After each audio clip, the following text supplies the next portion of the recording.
dapat masuk ke syurga. Sebab kita kalau masuk ke syurga pun hanya dengan rahmat Allah. Bukan dengan ibadah kita, bukan dengan semayang kita, bukan dengan wirid kita, bukan dengan zikir kita, bukan dengan perbuatan-perbuatan kebaikan kita. Itu tidak melayakkan kita masuk ke dalam syurga. Kerana kalau nak dibandingkan dengan nikmat Allah, tak terbayar oleh ibadah kita akan nikmat Allah. Ya, saya dah cerita dulu. Ya. Ada satu orang duduk dalam pulau, kerjanya tak ada apa. Apa kerja lain? Apa kerjanya? Hanya beribadah kepada Allah. Berapa lama? Sudah saya cerita dulu ni. Lupa lain dah. Berapa lama dia beribadah? 300 tahun duduk dalam sebuah pulau. Beribadah aja 300 tahun. Bila ditimbang amalnya, memanglah pahala aja. Tak ada langsung dosa. Maka Allah berfirman kepada malaikat, wahai malaikatku, pimpin hamba-Ku ini dan masukkan dia ke dalam syurga dengan rahmat-Ku, kata Allah. Masukkan dia ke dalam syurga dengan rahmat-Ku. Tiba-tiba dia action pula pada masa itu. Tahu ke action? Sombong, takabur, ya Allah, apa katanya? Apa katanya? Dah lupa ke? Nak hari-hari cerita baru ingat? Ya Allah, apa?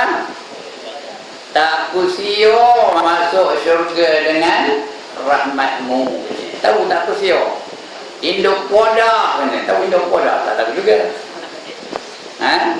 Tak kundak, masuk syurga dengan rahmat-Mu. I don't want to go into heaven because of your rahmat. Tuhan tak ada cakap putih ke? Saya rasa saya layak untuk masuk syurga dengan ibadah yang saya buat 300 tahun lamanya. Apa kata Tuhan? Apa kata Tuhan? Okey, kata Tuhan. Tak adalah Tuhan kata okey, itu saya yang kata okey begini ya. Okey, kita tengok ibadah kamu 300 tahun. Boleh ke tak boleh membayar nikmat yang telah aku bagi kepada kamu? Can your ibadah for 300 years qualify you to go into heaven? Boleh ke tak boleh? Maka ditimbanglah ibadahnya, pahalanya selama berapa tahun? 300 tahun. Berbanding dengan nikmat Allah. Bukan semua nikmat dia ambil. Apa dia ambilnya? Sebelah mata aja. Dia letak atas dacing. Tahu ke dacing? Ada pernah tengok dacing tu? Ada. Nak datang tadi ada nak jumpa dacing. Berlambat-lambat dacing yang pakai tepi jalan tu. Opi itu lah, bukan dacing. Itu opek itu. Opek itu dacingnya. Dia letak satu daun, pahala 300 tahun. Kemudian pada daun yang lagi satu tu dia letak apa? Sebelah mata yang Allah anugerahkan kepadanya. Timbang, rupanya berat. Mana yang lebih berat? Sebelah mata tu lebih berat daripada 300 tahun punya pahala. Lalu Allah pun berfirman, you are not qualified to go into heaven. Because your 300 years of pahala cannot even match half of an eye. Sebelah mata pun tak boleh membayar. Ibadah kamu selama 300 tahun tak layak untuk membayar sebelah biji mata. Therefore you are not qualified to go into heaven. When you are not qualified to go into heaven, you go to you go to hell. Hell tu apa? Neraka. Masuk kamu dalam neraka. Allah pun perintahkan malaikat, wahai malaikat, tarik orang ni. Dia tak sebut hamba ke dah. Tarik orang ni, masukkan dia ke dalam neraka. Lepas itu baru dia menjerit. Tahu menjerit? Ya Allah, ampunkanlah dosa aku. Oh God, please forgive me, katanya. Ya Allah, ampunkanlah dosa nyong. Ada nyong di sini? Ada kan? Ampunkanlah dosa nyong, katanya. Janganlah masukkan aku dalam neraka. Masukkanlah aku di dalam syurga dengan rahmatmu. Wallahu ghafurur rahim. Ayat di ujung itu wallahu ghafurur rahim. Artinya dan Allah Maha Pengampun lagi Maha Mengasihani. Tuhan kesian nengoknya. Lalu diampunkan dosanya. Maka tak jadilah dia masuk syurga, tak jadilah dia masuk neraka, masuk ke dalam syurga. Tapi apa? Dengan rahmat Allah, bukan dengan ibadahnya selama 300 tahun. Ini orang ni 300 tahun punya ibadah. Kita berapa ratus tahun? Ini yang depan-depan budak-budak depan saya ni berapa ratus tahun ibadahnya?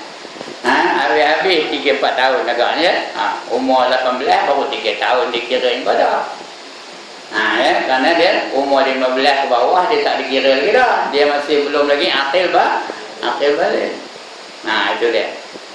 Ini 300 tahun pun tak layak masuk ke dalam syurga. Jadi sebab itu kita sangat-sangat mengharapkan rahmat Allah. Baik, firman Allah Ta'ala baru dah baca, tadi belum baca lagi. Harap akan rahmat Allah. Firman Allah Ta'ala, la taqnatu min rahmatillah. La taqnatu. Taqnatu artinya kamu putus asa. Jangan putus asa daripada rahmat Allah. Never give up.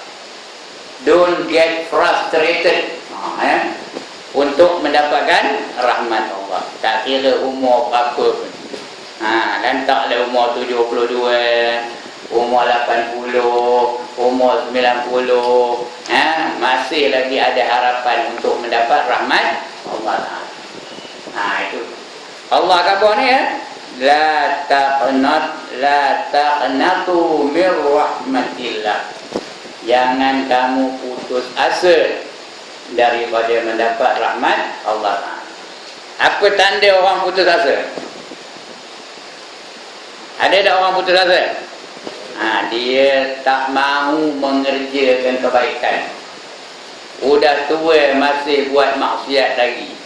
Udah ganyut masih minum arak lagi. Tahu ke ganyut? Lagi apa?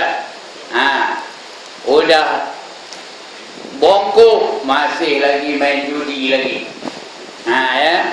Udah tak lalu berjalan, dah atas kerusi roda masih lagi ngangguk-ngangguk kepala. Nari dah tak lalu ngangguk lagi kepala. That's the way I like it. Ngangguk lagi kepala. Itu orang udah apa tu? Udah putus dengan rahmat Allah. Pintu yang paling luas yang Allah bukakan untuk kita ialah pintu taubat. Itu dia paling luas. Sentiasa terbuka, tak pernah ditutup. Lebih-lebih lagi bagi kita hari ini, tak pernah ditutup, terbuka aja luas. Sentiasa Allah bukakan pintu taubat. Cuma ditutup ketika apa? Ketika nyawa kita dah sampai ke kerongkongan. Dah sampai kerongkong baru tutup. Ataupun ketika matahari terbit daripada barat, baru tutup. Kalau tidak masih terbuka luas. Tapi kalau dah sampai sini nyawa tu ada.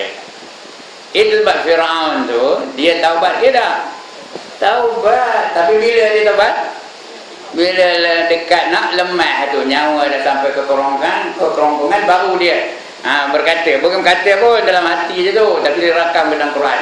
Amantu Rabbi Harun wa Musa. Aku beriman dengan Tuhan Harun dan Tuhan Musa. Tapi tak terima di Allah taubatnya kerana dia sudah dekat nak tumpur baru bertaubat kepada Allah Ta'ala. Kita pun jangan tunggu sampai itu. Mesti bersegera nak taubat kepada Allah Subhanahu wa Ta'ala. Baik. Yang kedua, fala takum minal qanitin. Qala wa man yaqnatu min rahmati rabbih illa dhallun. Lagi. Fala takum minal qanitin. Qala wa man yaqnatu min rahmati rabbih illa dhallun. Tak ada nampak. Ya. Bo tu berapa harakat? Berapa harakat? Ini yang ada tajwid ni, berapa harakat? 6 harakat ya. Sekali lagi. Qala wa man yaqnatu min rahmati rabbih illa dhallun. Pun tak cukup juga. Nak tarik balik. Tarik nafas betul-betul lagi. Qala wa man yaqnatu min rahmati yang mau tak cukup nafas tu pasal dia tersilap. Qala wa man yaqnatu min rahmati rabbih illa dhallun. Baru cukup. Apa katanya? Maka jangan ada engkau daripada orang-orang yang memutus mereka itu daripada rahmat Allah. Di antara orang yang memutuskan daripada rahmat Allah ialah orang yang tak siur nak ngaji. 40 hari 40 malam dia tak hadir dalam majlis ilmu, maka berarti dia nak memutuskan dirinya daripada rahmat Allah. Mesti sentiasa berada dalam majlis ilmu. Bila kita berada dalam majlis ini, malaikat memayungi kita dan mendoakan kita. Ikan-ikan di dalam itu semua mendoakan kita. Ikan keli, ada tak ikan keli dalam tu? Ikan keli mendoakan kita, ikan pucuk mendoakan kita, ikan uwan mendoakan kita, ikan limbat mendoakan kita. Tahu ke dalam mana apa benda ikan limbat? Ada mana ikan limbat? Mana uban? Ikan mahmah mendoakan kita. Tahu ikan mahmah? Udah tak tahu mana nama ikan mahmah, nampak? Ikan mahmah atau ikan keli. Paling sedap tau, lebih sedap ikan mahmah daripada ikan keli lagi. Ikan badak mendoakan kita. Kenal ikan badak? Tak kenal juga ya Allah dia punya ni. Ya, ikan badak ikan apa? Ikan uwan yang besar tu. Masaknya masak apa? Salah. Masak ikan badak tu masak apa? Salah. Masak panggang petuk namanya. Ini hari dah lapar pun tak tahu lagi macam mana masak panggang petuk. Ya. Ini resepi Ustaz Ibrahim tahu. Masak panggang petuk. Ambil ikan badak tu, tarik dia punya perut tu ya, tarik keluar jangan belah. Tarik perutnya tu, dicuci apa tu? Lepas tu dibumbu awal-awal dalamnya. Cabainya dengan nyonya, dengan asamnya, dengan garamnya, bubuh dalam perut tu tahu. Sudah cuci dah kan? Kulit yang buang. Lepas itu dipanggang. Dipanggang bukan dekat api tau, jauh api tu. Biar dia terasa panas sikit je, bukan lama panas sikit panasnya. Ya, masak pagi macam ni, petang karang baru masak. Ya. Udah masak tu, bila kita makan bunyi dah sedap. Tak sedar tok dua lalu tahu. Tapi ikut belakang lah. Itu sedapnya. Apa nama kedua masak ni kan? Panggang petuk. Cuba lagi. Panggang petuk. Petuk P-E-T-O-K. Petuk. Namanya panggang petuk. Paling sedap. Orang kampung itulah masakan yang paling istimewa. Tapi kena hari dah. Itu dah apa? Udah benda itu dah pupus dah. Tak ada orang yang tahu lagi dah. Yang tahu dulu mak saya, arwahnya. Dia masak, kalau dia masak itu, kami penuh. Masa itu budak besar ni, saya tahu dia apa masak sedap. Itu dia. Semua mendoakan. Bagi orang yang menuntut ilmu. Ya. Sebab itu jangan putuskan rahmat Allah itu ya, dengan tak mau hadir dalam majlis ilmu. Bila hadir, pergi tengok. Kerana hadir dalam majlis ilmu juga disifatkan sebagai berada di dalam taman-taman syurga di dunia. Okay. Lagi apa kata Allah Ta'ala? Wala tai'asu mir rauhillah innahu la yai'asu mir rauhillah illal qaumul kafirun. Artinya apa? Dan jangan putus asa sekalian kamu daripada rahmat Allah, kerana bahawasanya tiada yang putus asa daripada rahmat Allah melainkan segala kaum yang kafir. Sekalian mereka itu orang kafir memang dia tandakan Islam, ya, tandakan hudud, ya. Sebab hari ini jadi masalah sekarang ni bila kita nak melaksanakan hudud jadi masalah kerana penentangan daripada orang-orang kafir. Yang peliknya itu yang undang-undang konvensional macam ni diterima demo pula. Padahal bukan dari demo tu, bukan dari agama dia. Undang-undang yang ada sekarang ni daripada siapa? Daripada British. Yang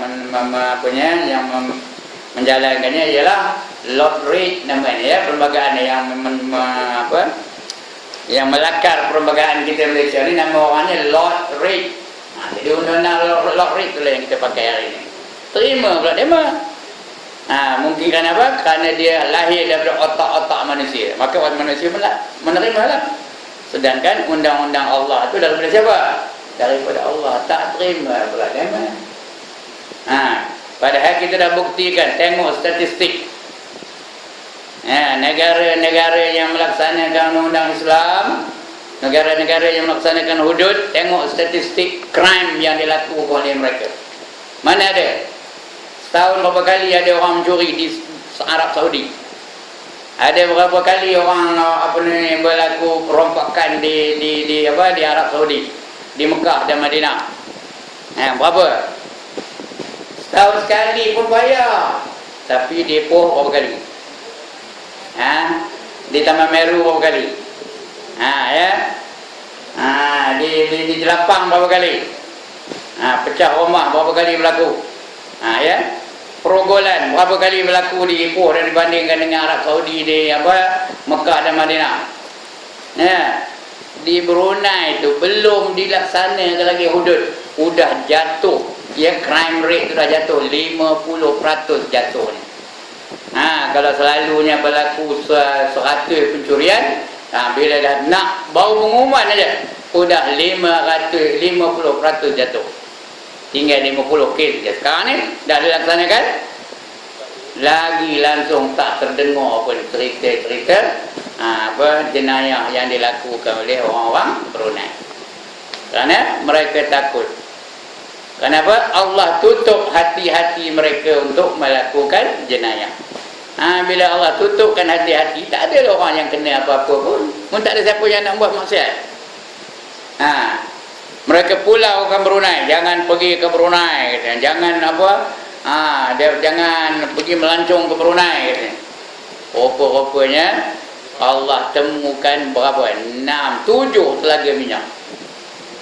7 telaga minyak yang boleh bertahan selama 600 tahun lagi, tidak akan kering-kering. Itu negara Brunei yang melaksanakan hukum hudud.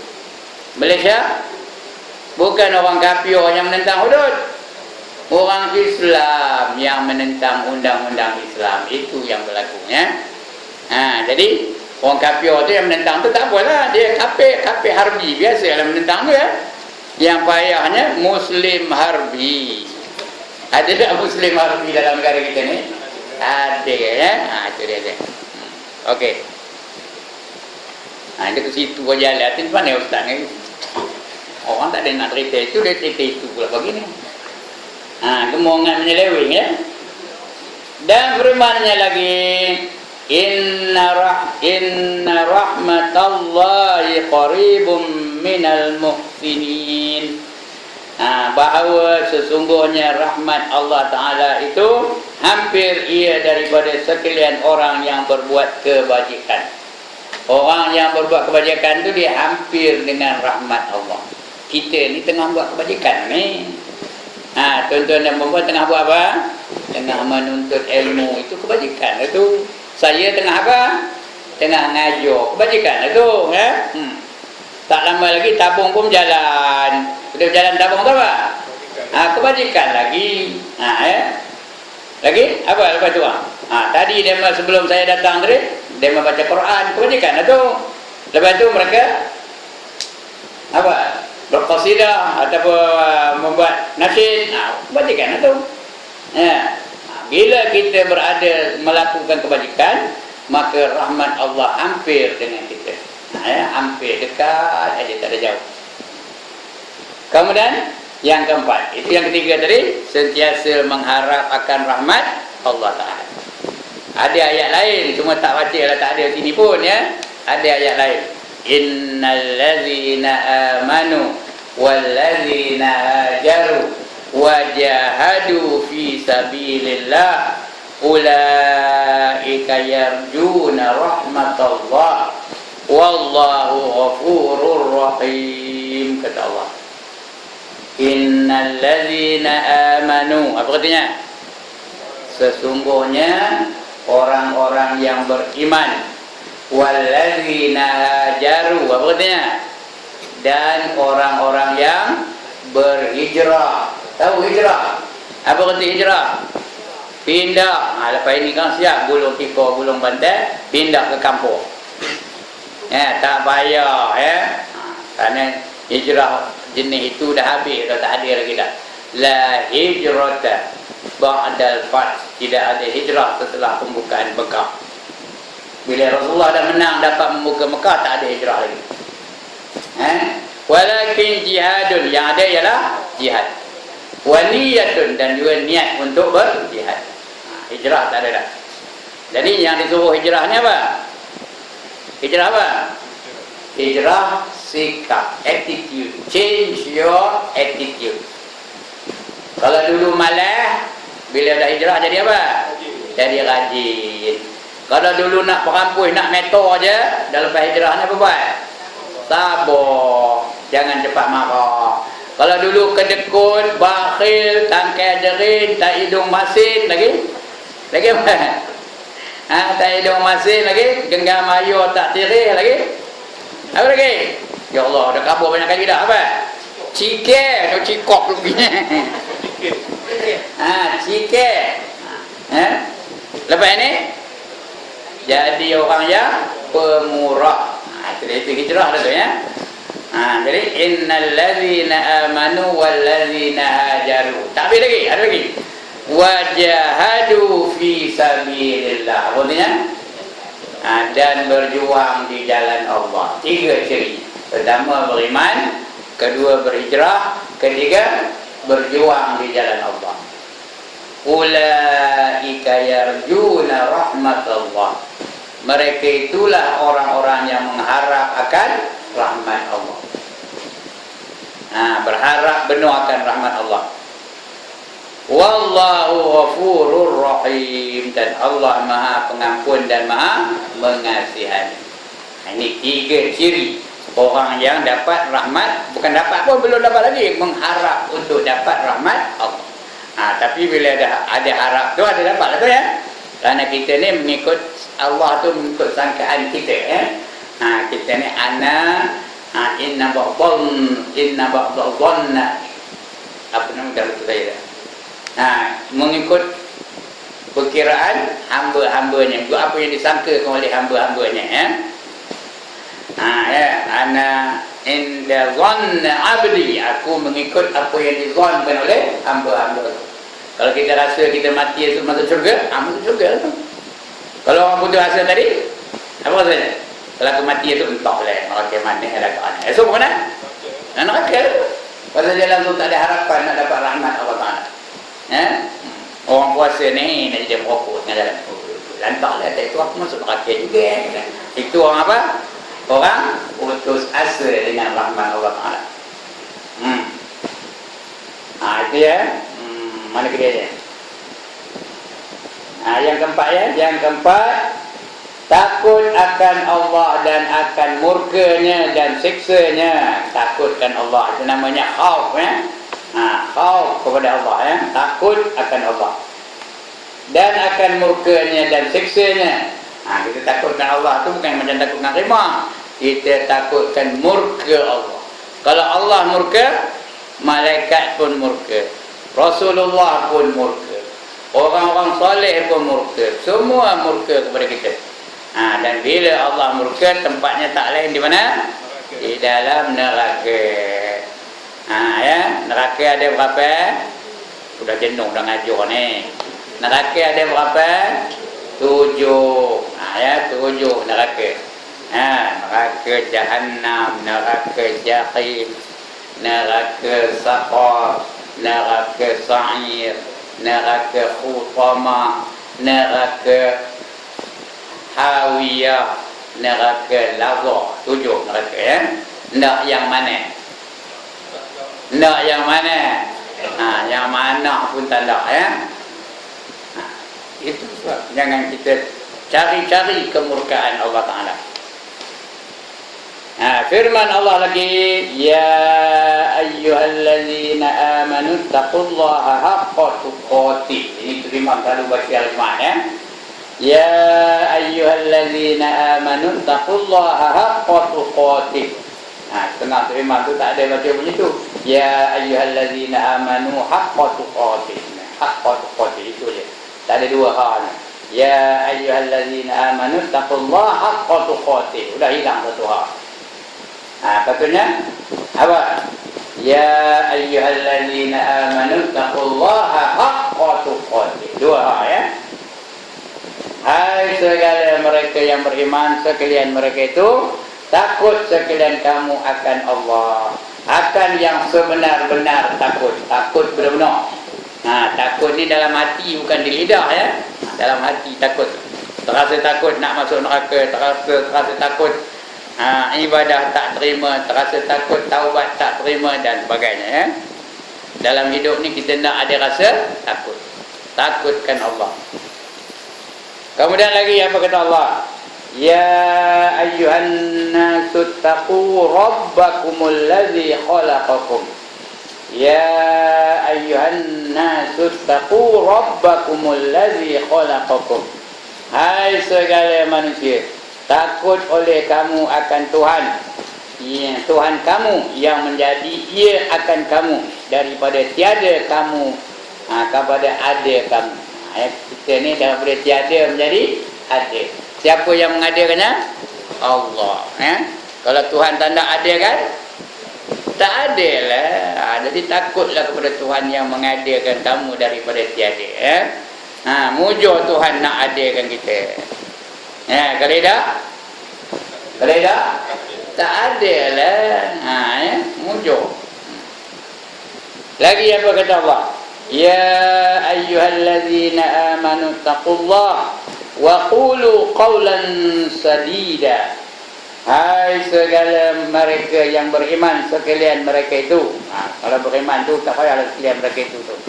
Tapi dia ikut terjemahan yang literal, ikut word by word ya. Apa dia? Takut oleh sekalian kamu akan Allah. Semua kamu mesti takutkan Allah. Dan berkata oleh sekalian kamu akan perkataan yang betul. Jangan berdusta. Berdusta tu adalah satu dosa yang besar. Jangan ikut orang putih. Orang putih ada satu hari namanya hari dusta. Bila? 1 hari bulan April. Hari itu mereka mengamalkan apa?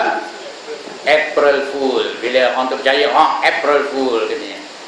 Itu budaya mereka. Nanti kita pun ikut budaya mereka. Takutlah kamu akan Tuhan kamu dan jangan kamu hendaklah kamu berkata dengan kata yang benar. Jangan berdusta, jangan nipu, jangan jangan temerang. Kerana cakap dusta itu salah satu daripada tanda-tanda orang munafik. Salasun fil munafiq, idza haddasa kadzdzaba. 3 tanda orang munafik itu bila dia bercakap dia dusta. Wa idza wa'ada akhlafa. Bila dia berjanji dia mungkir janji. Wa idza tumina khana. Bila diberi dia amanah, dia khianat. Nanti kejap, minum kejap.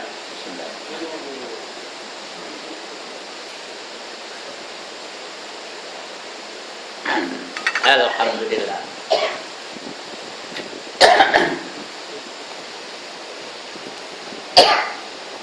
Jadi dia bercakap yang benar. Macam Rasulullah tak ada yang tak benar. Cakapnya benar, i'tiqadnya benar, ibadahnya benar. Ya, ramalannya benar. Sebenarnya bukan ramalan tu, dia dari wahyu. Tapi kita ingat dia semacam ramalan lah.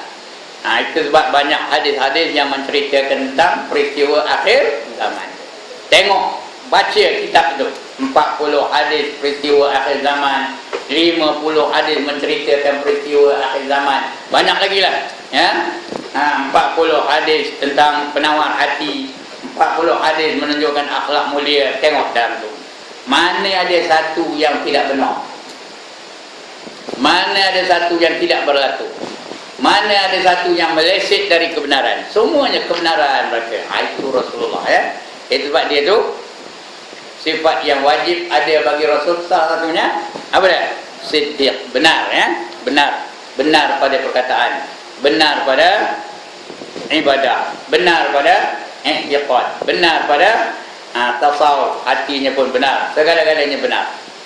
Ya, kita pun mesti nak mencontohi baginda kita. Kalau tak boleh cakap benar, jangan cakap, diam lagi baik. Kalau kita diam, kita tak ditanya oleh Allah Ta'ala. Tapi tiap perkataan yang kita katakan adalah akan ditanya oleh Allah Subhanahu Wa Ta'ala. Ya? So every word that you say will be accounted for. Tak ada satu pun yang tertinggal, yang terpinggir. Jadi kalau diam, tak ada tanya. Kalau diam, sebab orang diam ni kita tak tahu apanya dia, kita tak tahu dia punya perangai, tak tahu. Ya tak? Dia kedekut pun kita tak tahu, dia pemarah pun kita tak tahu, dia pemurah pun kita tak tahu, dia bijak pun kita tak tahu, dia bingung bangang pun kita tak tahu. Tapi once he opens his mouth, udah kita tahu. Kita tahu dah lah, ya ini kedekut, ya ini pemarah, ya ini ceria, ya ini nak bergurau aja, ya ini masa macam tak nak bergurau pun cakap benar aja. Itu bila dia diam kita tak tahu. Ya, macam saya tak kenal tuan-tuan. Pasal diam belaka. Tapi kalau mula bercakap dah tahu. Bila beli barang, wih mahalnya, apa? Sudah tanda apa? Tanda berkira benar-benar. Ya, ada seorang, susah cari siapa lah, ya. Bila dia kaburkan bagi duit 100 kerana nak jadi ahli PAS seumur hidup. Tahu? Nak jadi ahli PAS seumur hidup kena bayar 100. Apa jawabnya? 100 kan. Ni nangis dengan saya lah. Ya. Mikir umur dah 70 lebih. 100 berapa kali nak hidup? Berapa lama nak hidup? Kan? Nak bayar 100 berapa lama nak hidup? Habis-habis 5 tahun. Ya, habis-habis 5 tahun, lepas tu padamlah. Tapi kalau kamu bayar tiap-tiap tahun, setahun berapa duit? RM3. Berapa? Habis-habis 5 tahun baru RM15. Dia berkira apa itu? Faham macam kat saya ni? Bila dah keluar dia perkataan dari mulut ni, kita tahu lah dia, ini orang berkira apa benar. Dia RM3 pun kira benar. Ya? Begitulah seterusnya. Ya, kadang-kadang dia nak bertengkar saja. Kadang-kadang dia pemurah benar. Bila nak makan tu dia aja cimayo. Itu pemurah pula tu. Begitulah keadaannya. Jadi mana lebih selamat? Keep your mouth shut or you open up your mouth? Keep your mouth shut. Itu lebih selamat. Orang tak tahu sikap kita. Sebab tu jangan banyak cakap. Kemana pergi pun saya kabar ni. Banyak cakap salah. Dia memang tak dengar lah tu. Banyak cakap banyak salah. Banyak salah, banyak dosa. Dosa tak betul. Banyak dosa. Banyak dosa masuk neraka. Sekali lagi. Banyak cakap banyak salah. Banyak salah banyak dosa. Banyak dosa masuk neraka. Ini hadis ni tahu. Cuma tak adalah bunyi itu hadisnya. Man kasura kalamuhu kasura saqtu. Man kasura saqtu kasurat dhunubuhu. Wa man kasurat dhunubuhu fannaru aula bih. Jadi maknanya, maksudnya itulah, tapi bukan itu maknanya. Maknanya barang siapa banyak berkata-kata, maka banyaklah melakukan kesalahan. Barang siapa banyak melakukan kesalahan, maka banyaklah dia mendapat dosa. Barang siapa banyak mendapat dosa, maka api neraka lah yang aula baginya, yang utama baginya. Cuma dikonsaikan, tahu apa dikonsai? Direngkaskan. Dia direngkaskan. Itu yang saya buat ungkapan itu. Di mana-mana saya pergi mesti saya ingat jawab ini. Apa dia? Banyak cakap, banyak salah. Banyak salah, banyak dosa. Banyak dosa masuk neraka. Boleh ingat tak ni? Sebut 1, 2, 3.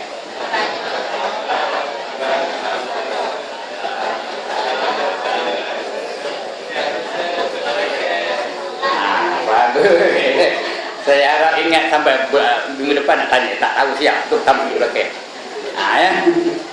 Okey. Jadi itu dia. Dalam cakap dia qaulan sadida. Cakap yang baik, yang betul-betul aja. Nabi pun ada sebut, man kana yu'minu billahi wal yaumil akhir falyaqul khairan aw liyasmut. Barang siapa beriman dengan Allah dan hari kemudian, hendaklah dia berkata yang baik-baik sahaja, atau lebih baik diam. Lebih baik diam. Ini dia ya. Ini peringatan dari Allah Ta'ala. Hai segala mereka yang beriman sekalian mereka itu, takut oleh sekalian kamu akan Allah, dan berkata oleh sekalian kamu akan perkataan yang betul. Cakap yang betul-betul ya. Bermula hakikat takut dan makna sebenar-benar takut itu, bermula hakikat takut. Apa benda takut yang sebenar-benar, apa ertinya takut tu.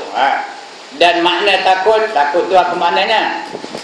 Dan makna sebenar-benar takut. Ada 3 tu, hakikat takut dan sebenar-benar takut. Iaitu mengerjakan segala suruhan yang ditakut akan dia dan menjauh segala larangannya.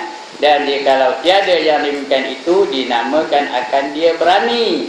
Tiada dinamakan akan dia takut. Erti takut sebenarnya apa? Buat segala yang disuruh, tinggalkan segala yang dilarang.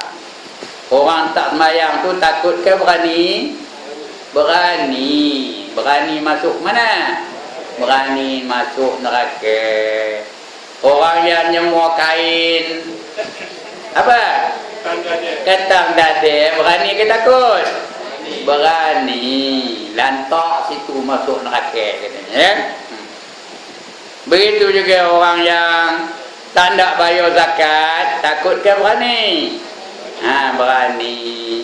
Dan seterusnya ya. Bila dia tidak membuat yang disuruh dan tidak meninggalkan yang dilarang, itu bukan orang takut. Orang takut ialah dia mengerjakan segala yang disuruh dan meninggalkan segala yang dilarang. Takut ni disuruh ke dilarang? Takut ni, perasaan takut ni disuruh ke dilarang? Disuruh. Everybody mesti ada sifat ini. Tak kira lah dia raja ke, dia menteri ke, dia hulu balang ke, dia panglima ke, ataupun dia hanya hamba. Mesti semua ada perasaan takut ini ya. Dia panggil khauf. Nanti kalau ngaji tasawuf jumpa perkataan khauf. Kha, waw, fa ya. Khauf. Okey. Itu yang keempat ya. Yang kelima, last sekali. Mengiktiqad ia akan halal daripada segala perkara yang menghalal akan dia oleh Allah Ta'ala, dan mengiktikad akan haram daripada segala perkara yang mengharam akan dia oleh Allah Ta'ala. Mana yang halal dihalalkan, mana yang haram kita haramkan. Jangan sebaliknya. Yang halal dikata haram, yang haram dikata halal. Ini bukan jenis makanan je, apa saja perbuatan pun begitu je. Itu sebab kalau orang yang mengharamkan yang Allah halal tu, Allah tegur. Nabi pun Tuhan tegur. Ya ayyuhan nabi.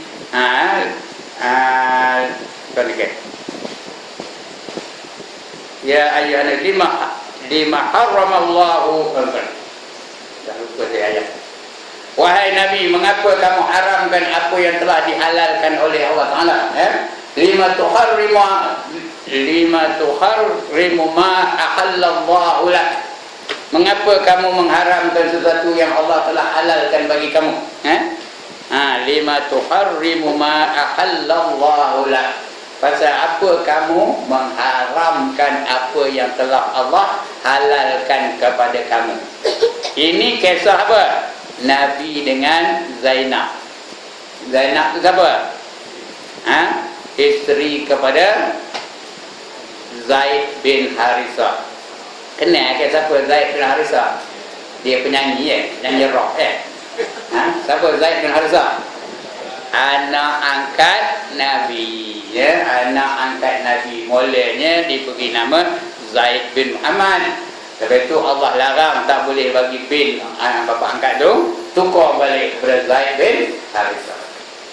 Bila Zaid bin Harithah ni sudah dewasa, Nabi yang mengahwinkan dia, minangkan dia dengan Zainab. Sudah kahwin tak sesuai. Tak ada lah khabar nak gaduh, tapi tak sesuai lah. Zainab rasa Zaid ni tak sesuai sebagai suami dia, Zaid pun rasa tak sesuai Zainab ni sebagai isteri. Maka mengadu kepada Nabi. Nabi yang menasihatkan suruh cerai saja Zainab tu. Maka cerailah Zaid bin Harithah dengan Zainab. Sudah lama cerai apa tu, datang wahyu. Lima tuharrimu ma ahallallahu ilaik. Mengapa kamu haramkan sesuatu yang Allah telah halalkan? Bermakna Zainab tu bukannya menantu dia, bukan pula bekas menantu dia. Zainab tu orang lain, ajnabi baginya. Boleh tak Nabi kahwin dengan dia? Boleh. Sebelum itu Nabi tak kahwin dengan dia, takut. Kerana dia takut dia tu bukan mahram Nabi, tak ada kahwin dengan dia. Bila turun ayat ni, Nabi pun menikahi Zainab. Itu yang orang-orang cari selalu bantai apa ni. Orang Islam kata Nabi tu bekas menantunya pun dia kahwin dia, padahal bukan menantu dia. Allah sudah haramkan. Yang itu, jangan pula kita mengharamkan sesuatu yang telah dihalalkan oleh Allah Ta'ala. Itu bab kahwin. Begitu juga yang lain-lain, bab makan. Mana yang dah haram tu haram lah. Jangan sekejap haram, sekejap halal. Adalah sekejap. Minggu ini haram, ada DNA babi dalam coklat Cadbury. Siapa nak coklat Cadbury kat tangan? Dia sudah halal tak nak? Seminggu lepas itu dah keluar kenyataan dari menterinya bahawa dalam coklat Cadbury itu bukannya apa namanya DNA babi, tak ada katanya, tak ada benda itu dalamnya kan. Sudah halal balik. Lepas itu disuruh dia orang ramai, suruh menteri itu dan juga ulama-ulama dalam JAKIM itu makan coklat Cadbury itu depan orang ramai, nak membuktikan ia halal. Sekarang ini belum lagi. Belum lagi dibuat demonstrasi makan coklat Cadbury. Atau kalau dia buat pun tak ke makannya. Kalau dia makan juga, ustaz-ustaz dia tu handai-handai belakang dia makan depan orang ramai, ada TV3 buat televisyen show umpamanya. Tuan-tuan dia pun tak ke makannya. Tak ke tak nak. Tak kusio, jangan habis benda yang tak haram tu haram. Dan taklah Tuhan kata diharamkan bagi kamu makan daging babi dan juga yang yang kaitan dengan babi lah. Apa saja yang berkaitan dengan babi itu haram. Kemudian ada pula keluar satu fatwa dari Yusuf Qaradawi pula mengatakan gelatin daripada babi itu halal katanya. Yusuf Qaradawi ni ulama tasawuf. Saya tidaklah setuju, kerana kalau daripada babi itu namanya apa saja bahagian babi itu dikira haram, bukan halal. Ini dia. Jangan kita halalkan yang haram, jangan diharamkan yang halal. Baik. Itu ya. Lagi mana kedainya? Ayat ni dah. Firman Allah Taala, ya ayyuhallazina amanu la tuharrimu tayyibati ma ahallallahu lakum wa la ta'tadu innallaha la yuhibbul mu'tadin. Hai segala mereka yang beriman. Segala siapa mereka yang beriman tu? Kita lah ya. Hai segala mereka yang beriman. Oh, you believers in Islam. Kita putih kan ya. Kita ni orang beriman dengan Allah ya. La tuharrimu. Apa artinya? Jangan kamu mengharamkan. Jangan kamu mengharamkan